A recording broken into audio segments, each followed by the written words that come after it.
यहाँहरु सबैलाई हार्दिक नमन छ। पक्कै पनि यहाँहरुले मेरो भिडियोहरु हेर्दै आइरहनु भएको छ। त्यसै सिलसिलामा आज यहाँहरु समक्ष म पाँचौं वस्तुगत प्रश्नको सेट लिएर आएको छु। हामीले बेलुका शिक्षक सेवा आयोग तयारीमा रहनुहुने साथीहरुको लागि प्रविधि मैत्री शिक्षक समाज नेपालको तर्फबाट 8 बजेदेखि 10 बजेसम्म निरन्तर शिक्षक सेवा आयोग तयारीको कक्षा चलायौं भने बिहान 6 बजेदेखि 8 बजेसम्म खुल्ला तर्फको शिक्षक सेवा आयोगको तयारी कक्षा चलाइरहेका थियौं। त्यसै सिलसिलामा हामीले पनि कतिपय सामग्रीहरू निर्माण गर्दै यहाँहरु समक्ष प्रस्तुत गरिरहेका थियौं। आजको मैले अब अरु विषयवस्तुको कुरा नगरिकन सोझै वस्तुगत प्रश्नको विषयवस्तु तर्फ म यहाँलाई अगाडि बढाउन चाहे। आजको पहिलो प्रश्न छ, तलको मध्ये कुन विधि अन्तर्क्रियात्मक विधि अन्तर्गत पर्दछ? अप्सनहरु छ परियोजना विधि, संवाद विधि, खोज विधि, समस्या समाधान विधि। यहाँले कापी र कलम पक्कै पनि साथमा लिनु भएको छ र अप्सनहरु यहाँले चुज गर्दै जानु भएको छ। चुज गर्दै जानु होला, त्यसलाई लेख्दै जानु होला। पछि म यसको उत्तर पनि यहाँहरु समक्ष प्रस्तुत गर्नेछु। त्यसैगरी प्रश्न नम्बर 2 छ, शिक्षक सेवा आयोग नियमावली 2057 को 10औं संशोधन कहिले भएको? क 2075 516, ख 2076 613, ग 2077 613, घ 2076 815। त्यसैगरी यहाँहरुको लागि तेस्रो प्रश्न छ, स्थानीय सरकार सञ्चालन ऐन 2074 अनुसार वडा समितिको काम कर्तव्य अन्तर्गत कुन पर्दछ? क अभिलेख कायम गर्ने, ख सिफारिस तथा प्रमाणित कार्य, ग मातृभाषामा शिक्षा, घ शिक्षक कर्मचारीको दरबन्दी मिलान। त्यसैगरी चौथो प्रश्न छ, नेपालको संविधान 2072 अनुसार सबै नागरिक कानुनका दृष्टिमा समान हुनेछन् भन्ने मौलिक हक कुन हक अन्तर्गत पर्दछ? क समानताको हक, ख स्वतन्त्रताको हक, ग न्याय सम्बन्धी हक, घ यातना विरुद्धको हक। मैले प्रश्न वाचन गर्दै गर्दा पक्कै पनि यहाँहरुले उत्तर पनि टिपिसक्नु भएको छ। अब यहाँहरुले आफ्नो उत्तरलाई परीक्षण गर्न सक्नुहुनेछ। मैले उत्तर यहाँ तल सो गर्दैछु है। 1 को ख भनेको अन्तर्क्रियात्मक विधि अन्तर्गत पर्ने विधि भनेको संवाद विधि हो। त्यस्तै 2 को शिक्षक सेवा आयोग नियमावली 2057 को 10औं संशोधन 2077 613 ग को उत्तर भयो। 2077 613 मा भएको थियो।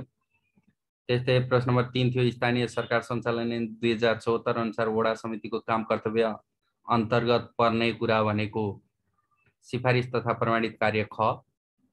त्यस्तै प्रश्न नम्बर 4 थियो, नेपालको संविधान 2072 अनुसार सबै नागरिक कानुनको दृष्टिमा समान हुनेछन् भन्ने मौलिक हक यातना, यसको समानताको हक क, 4 को क समानताको हक अन्तर्गत पर्दछ। त्यसैगरी प्रश्न नम्बर 5, कक्षा 1 मा भर्ना भएको विद्यार्थीको सिकाइ व्यवहार निरन्तर रूपमा कक्षा 10 मा पुगुन्जेलसम्म अध्ययन गर्ने विधि कुन हो? अप्सनहरु छ क क्षितिजीय, ख घटना अध्ययन, ग लम्बीय, घ फिल्ड सर्वे। ग भएछ फिल्ड सर्वे घ। त्यसैगरी प्रश्न नम्बर 6, कुन उमेर समूहलाई संवेगात्मक असन्तुलनको उमेर भनिन्छ? अप्सनहरु छ क किशोर अवस्था, ख उत्तर बाल्य अवस्था, ग शिशु अवस्था, घ पूर्व बाल्य अवस्था। त्यस्तै प्रश्न नम्बर 7 छ, मानव विकासको सिद्धान्त अनुसार सबैभन्दा तीव्र शारीरिक विकास हुने अवस्था कुन हो? क युवा अवस्था, ख गर्भावस्था, ग जन्मेको 2 वर्षसम्म, घ 2 वर्षपछि। त्यसैगरी प्रश्न नम्बर 8 छ, शिक्षक सेवा आयोगको सदस्यको अवकाशको उमेरको हद कति वर्ष हो? क 55, ख 60, ग 65, घ 68। पक्कै पनि यहाँहरुले यसको उत्तर लेखिसक्नु भएको छ। यहाँहरुलाई म अब उत्तर सो गर्दैछु। प्रश्न नम्बर 5 को ग भनेको लम्बीय विधि हो। त्यस्तै 6 को कुन उमेर समूहलाई संवेगात्मक असन्तुलनको उमेर भनिन्छ? यसको सही जवाफ छ पूर्व बाल्य अवस्था घ। त्यस्तै मानव विकास सिद्धान्त अनुसार सबैभन्दा तीव्र शारीरिक विकास हुने अवस्था भनेको 2 वर्षपछिको अवस्था। त्यस्तै प्रश्न नम्बर 8 शिक्षक सेवा आयोगको सदस्यको अवकाशको उमेरको हद कति वर्ष हो भन्ने छ। यसको सही जवाब छ ग 65 वर्ष। त्यसैगरी यहाँहरुलाई म प्रश्न नम्बर 9 तर्फ लिएर जाँदैछु। प्रश्न नम्बर 9 रहेको छ सामुदायिक विद्यालयको विद्यालय व्यवस्थापन समितिमा कतिजना रहने व्यवस्था छ। अप्सनहरु रहेको छ 7 जना, क 7 जना, ख 9 जना, ग 11 जना, घ 13 जना। त्यस्तै प्रश्न नम्बर 10 छ विद्यालयले प्रयोग गर्ने पाठ्यपुस्तकको साइज कति हुनुपर्छ। क 18 बाइ 16 सेमी, ख 16 बाइ 24 सेमी, ग 18 बाइ 24 सेमी, घ 18 बाइ 25 सेमी। त्यस्तै प्रश्न नम्बर 11 छ आर्थिक सामाजिक वा शैक्षिक दृष्टिले पछि परेका महिला, दलित, आदिवासी, जनजाति, मधेसी समुदाय, उत्पीडित वर्ग, गरिब, किसान र मजदुरलाई राज्यको संरचनामा कसरी सहभागी हुने हक छ। क मिश्रित समावेशी सिद्धान्तको आधारमा, ख समानुपातिक समावेशी सिद्धान्तको आधारमा, ग नेपाल सरकारले गरेको निर्णयको आधारमा, घ एकल सिद्धान्तको आधारमा। त्यसैगरी प्रश्न नम्बर 12 छ दूर शिक्षा विज्ञान तथा प्रविधि मन्त्रालय अन्तर्गत कुन निकायको जिम्मामा पर्छ। क शिक्षा तथा मानव स्रोत विकास केन्द्र, ख शैक्षिक गुणस्तर परीक्षण केन्द्र, ग दूर शिक्षा, घ खुल्ला विश्वविद्यालय। अब म उत्तरतर्फ गएँ। पहिलो प्रश्न थियो सामुदायिक विद्यालयको विद्यालय व्यवस्थापन समितिमा कतिजना सदस्य भन्ने छ 9 जना रहने व्यवस्था छ। त्यस्तै प्रश्न नम्बर 10 छ विद्यालयले प्रयोग गर्ने पाठ्यपुस्तकको साइज कति हुनुपर्ने भन्ने छ। यसको सही जवाब छ ग 18 बाइ 24। त्यस्तै प्रश्न नम्बर 11 छ आर्थिक सामाजिक वा शैक्षिक दृष्टिले पछि परेका महिला, दलित, आदिवासी, जनजाति, मधेसी समुदाय, उत्पीडित वर्ग, गरिब, किसान र मजदुरलाई राज्यको संरचना कसरी सहभागी हुने हक छ भन्ने छ। यसको सही जवाब छ समानुपातिक समावेशी सिद्धान्तको आधारमा ख। त्यस्तै प्रश्न नम्बर 12 थियो दूर शिक्षा विज्ञान तथा प्रविधि मन्त्रालय अन्तर्गत कुन निकायको जिम्मामा पर्छ भन्ने थियो। यसको सही जवाब थियो क शिक्षा तथा मानव स्रोत विकास केन्द्र। यहाँले स्क्रिनशट पनि गर्न सक्नुहुनेछ। त्यसैगरी म प्रश्न नम्बर 13 तर्फ गएँ। नेपालको संविधान अनुसार राष्ट्रभाषा राष्ट्रभाषा हुन्। क भाषा आयोगले तोकेका सबै, ख नेपाली भाषा, ग संविधानमा उल्लिखित सबै, त्यस्तै घ नेपालमा बोलिने सबै मातृभाषा। त्यस्तै प्रश्न नम्बर 14 छ व्यक्तिहरू वा समूहहरू बीचमा हुने सांस्कृतिक, सामाजिक, राजनीतिक र आर्थिक स्वार्थ, दृष्टिकोण वा बुझाइको भिन्नताको कारणले सिर्जित अवस्था द्वन्द्व हो। यो भनाइ देखाएको मध्ये कसको हो। क केनेथ डब्ल्यू थोमस, ख फ्रुज स्ट्यान्डफोर्ड, ग कार्ल मार्क्स, घ जोन लक। त्यस्तै प्रश्न नम्बर 15 छ कक्षा शिक्षण भन्नाले कस्तो शिक्षकलाई बुझिन्छ। कस्तो शिक्षणलाई है कक्षा शिक्षण। एकजना शिक्षकले दिनभरि एउटै कक्षामा सबै विषय शिक्षण गर्ने, ख एकजना शिक्षकले विभिन्न कक्षामा आफ्नो कुनै विषय शिक्षण गर्ने, ग एउटै कक्षामा धेरैजना शिक्षकले शिक्षण गर्ने, घ भिन्दै कक्षालाई भिन्नै कोठामा राखेर शिक्षण गर्ने। त्यसैगरी प्रश्न नम्बर 16 छ कुन विधिद्वारा एक पटकमा धेरै विद्यार्थीलाई सम्बोधन गर्न सकिन्छ। अप्सनहरु छ क प्रश्नोत्तर विधि, ख प्रयोगात्मक विधि, ग छलफल विधि, घ प्रवचन विधि। अब यहाँहरु समक्ष म उत्तरतर्फ गएँ। नेपालको संविधान अनुसार नेपालमा बोलिने सबै मातृभाषा राष्ट्रभाषा हुन्। यसको सही जवाब थियो घ। त्यस्तै प्रश्न नम्बर 14 व्यक्तिहरू वा समूहको बीचमा हुने सांस्कृतिक, सामाजिक, राजनीतिक, आर्थिक स्वार्थ वा दृष्टिकोण वा बुझाइको भिन्नताको कारणले सिर्जित अवस्था द्वन्द्व हो भन्ने भनाइ फ्रुज स्ट्यान्डफोर्डको हो। यहाँ थोरै मिस्टेक भएको छ स्पेलिङमा, यसको लागि क्षमा प्रार्थी छु। त्यसैगरी प्रश्न नम्बर 15 को कक्षा शिक्षण भन्नाले कस्तो शिक्षण भन्ने छ। एकजना शिक्षकले क को उत्तर है। एकजना शिक्षकले दिनभरि एउटै कक्षामा सबै विषय शिक्षण गर्ने शिक्षण हो। त्यस्तै गरी प्रश्न नम्बर 16 थियो, कुन विधिद्वारा एकै पटकमा धेरै विद्यार्थीलाई सम्बोधन गर्न सकिन्छ? यसको सही जवाब थियो घ प्रवचन विधि। त्यसै गरी प्रश्न नम्बर 17 छ, संक्षिप्त उत्तरात्मक परीक्षाको सीमाहरूमा तलको मध्ये कुन पर्दैन? अप्सनहरू रहेको छ, क विद्यार्थीले गफ लेख्न नपाउनु, ख थोरै उत्तर लेखे पुग्ने, ग सबै तहका उद्देश्यहरूको परीक्षण गर्न नसकिनु, घ व्यवहारिकता र विश्वसनीयता बढी हुनु। त्यसै गरी प्रश्न नम्बर 18 छ, वार्षिक कार्ययोजना तयार पार्ने मुख्य जिम्मेवारी कसको हो? क प्रधानाध्यापक, ख विषय शिक्षक, ग शिक्षक स्टाफ, घ विवेचक। त्यसै गरी प्रश्न नम्बर 19 छ, शिक्षाविद हिल्डा टावाले पाठ्यक्रमको कतिवटा तत्त्वहरू उल्लेख गरेका छन्? क 5 वटा, ख 6 वटा, ग 7 वटा, घ 8 वटा। त्यस्तै प्रश्न नम्बर 20 छ, नेपालमा पाठ्यक्रम विकासको सैद्धान्तिक आधार देखाएको मध्ये कुन होइन? क संवैधानिक तथा कानुनी आधार, ख ऐतिहासिक दार्शनिक आर्थिक सामाजिक प्राकृतिक धार्मिक तथा सांस्कृतिक आधार, ग संवेगात्मक तथा मनोवैज्ञानिक आधार, घ राष्ट्रिय तथा अन्तर्राष्ट्रिय क्षेत्रमा व्यक्त गरिएका प्रतिबद्धता। अब म यहाँहरु समक्ष उत्तरतर्फ लैजान चाहे। संक्षिप्त उत्तरात्मक परीक्षाको सीमाहरूमा नपर्ने भनेको सबै तहको उद्देश्यहरूको परीक्षण गर्न नसकिनु। यसको सही जवाब थियो ग। त्यस्तै वार्षिक कार्ययोजना तयार पार्ने काम शिक्षक हो, कार्यपात्र चाहिँ प्रधानाध्यापकले हो नि, कार्ययोजना चाहिँ विषय शिक्षकले हो। यसको ख। त्यस्तै प्रश्न नम्बर 19 हिल्डा टावाले पाठ्यक्रमको तत्त्वमा 5 वटा तत्त्वहरू उल्लेख गरेका छन्।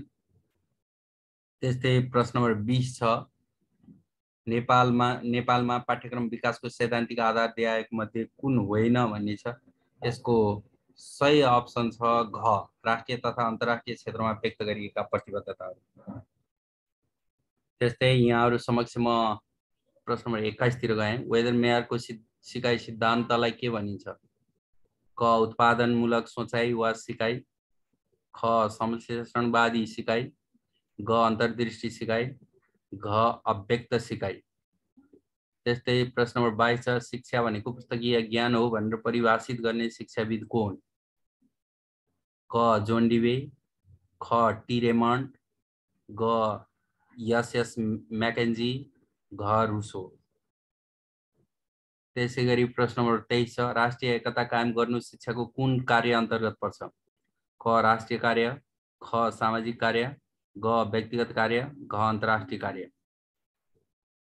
त्यसै गरी प्रश्न नम्बर 24 छ, आधारभूत तह कक्षा 1 देखि 3 सम्मको एकीकृत पाठ्यक्रम 2076 कक्षा 1 मा परीक्षण भएको जिल्ला कुन हो? कक्षा 1 को परीक्षण भएको जिल्ला है, 76 को कक्षा 1। क कालीकोट, ख जुम्ला, ग मुगु, घ हुम्ला। अब म उत्तरतर्फ गएँ। प्रश्न नम्बर 1, वेदरमेयरको सिकाइ सिद्धान्तलाई उत्पादनमूलक सोचाइ वा सिकाइ, क को उत्तर। त्यस्तै 22 मा शिक्षा भनेको पुस्तकीय ज्ञान हो भनेर परिभाषित गर्ने शिक्षाविद टी रेमन्ड हुन्।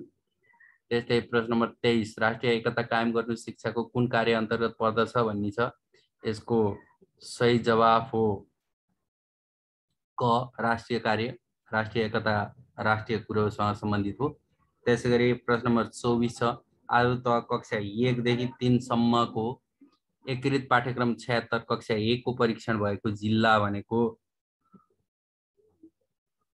24 को घ छ हुम्ला। यहाँले आवश्यक परेमा स्क्रिनशट पनि गर्न सक्नुहुनेछ। अब म अझ अगाडि बढ्न चाहे। प्रश्न नम्बर 25 तर्फ यहाँहरूलाई लैजान चाहे। प्रश्न नम्बर 25 छ, पाठ्यक्रमको आधारमा विषयवस्तुको प्रस्तुतीकरण गरिएको साधनलाई के भनिन्छ?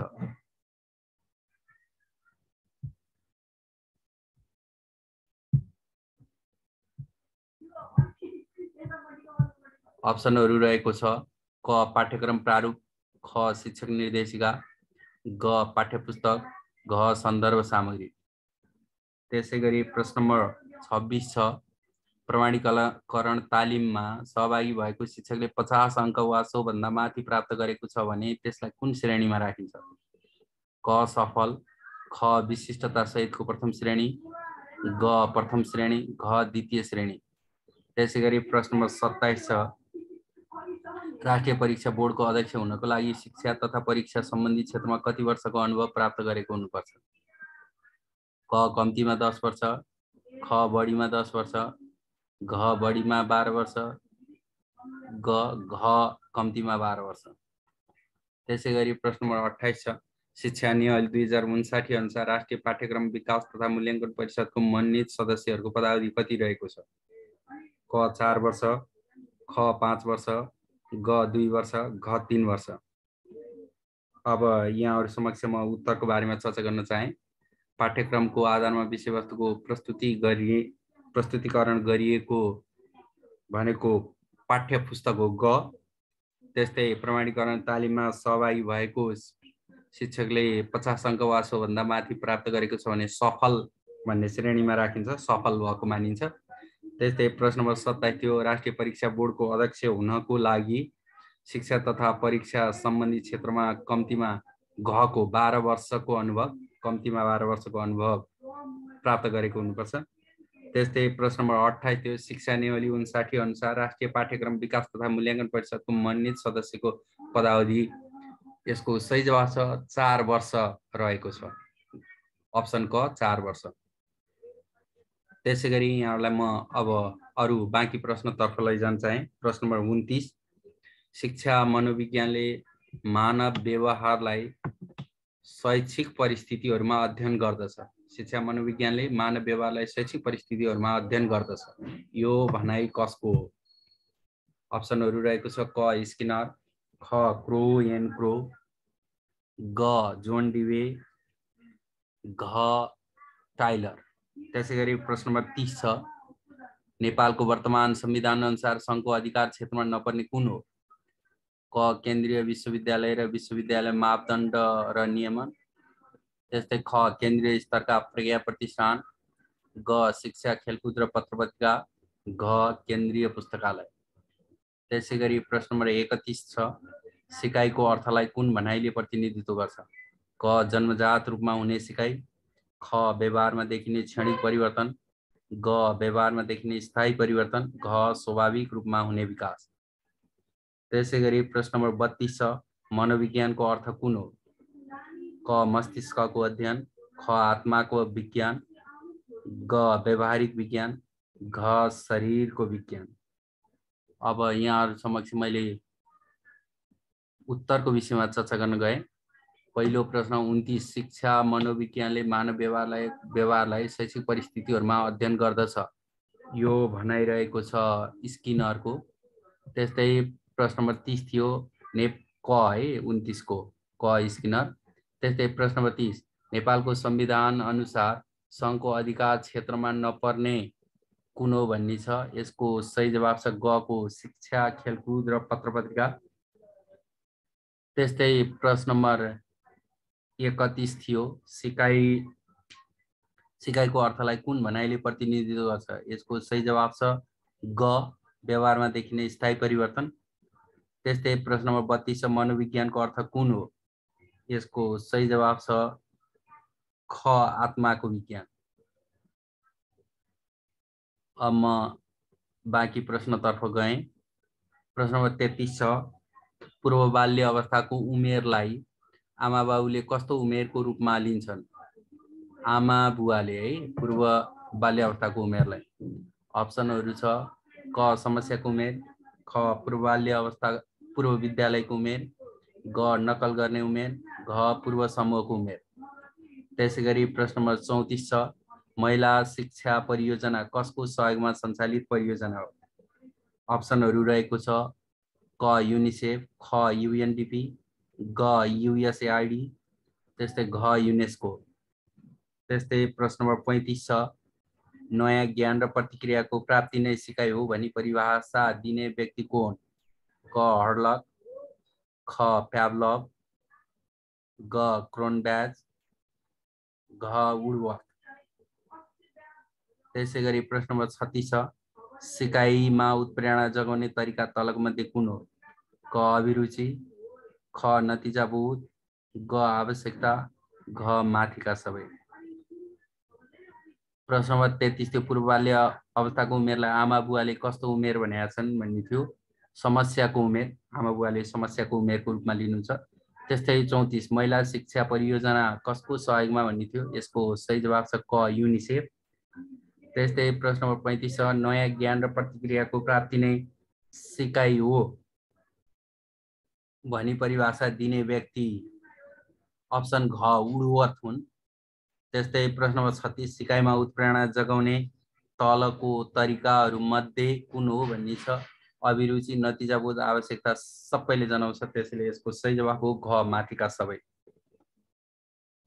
अब यहाँहरू समक्ष म अन्तिम 4वटा प्रश्नतर्फ यहाँलाई अगाडि बढाउन चाहे।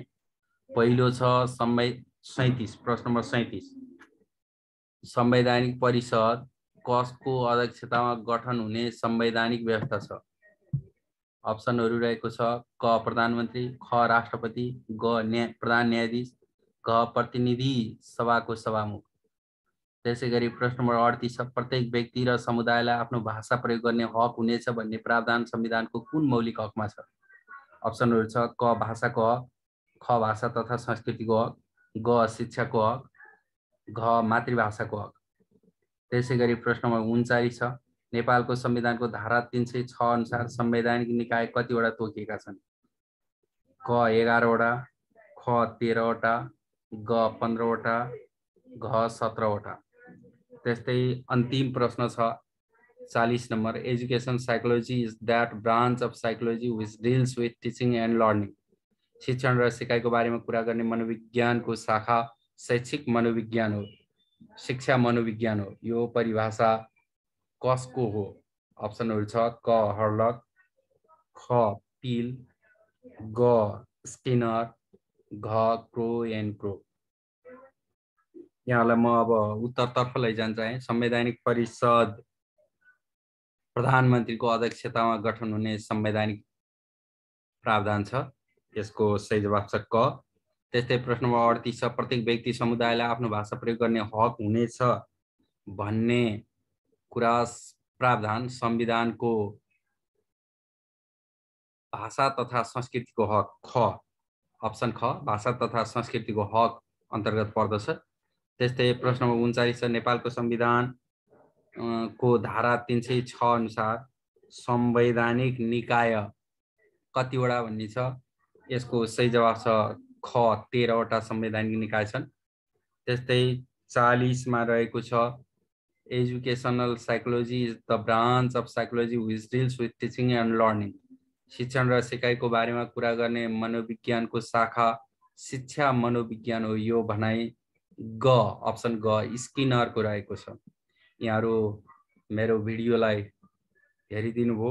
पक्कै पनि रचनात्मक सुझावहरू यहाँहरूबाट कमेन्ट बक्समा प्राप्त हुनेछ भन्ने आशाका साथ आजको यो छोटो बसाइलाई यही बिट मार्नुभन्दा पहिले यहाँहरूको लागि यहाँहरूको परीक्षामा सफलता मिलोस् भन्ने शुभभावका साथ र हामी प्रविधि मैत्री शिक्षक समाज नेपालको अभियानको बारेमा केही कुराहरू यहाँहरूसँग सेयर गर्दै अब यहाँहरूको दिन शुभ रहोस्, सफलता प्राप्तिको आधारहरू यो हुन सक्छन् भन्ने जानकारीका साथ र यो सामग्री निर्माण गर्ने काम एसटीएफटी केन्द्रीय प्राविधिक महाशाखाका सचिव आदरणीय कुमार प्रसाद सापकोटा सरले यो सामग्री तयार गर्नुभएको थियो। उहाँलाई पनि हार्दिक कृतज्ञता व्यक्त गर्दै आजको यो छोटो बसाइबाट म बिदा माग्न चाहन्छु। तपाईहरुको पनि जय होस्। हस्त धन्यवाद।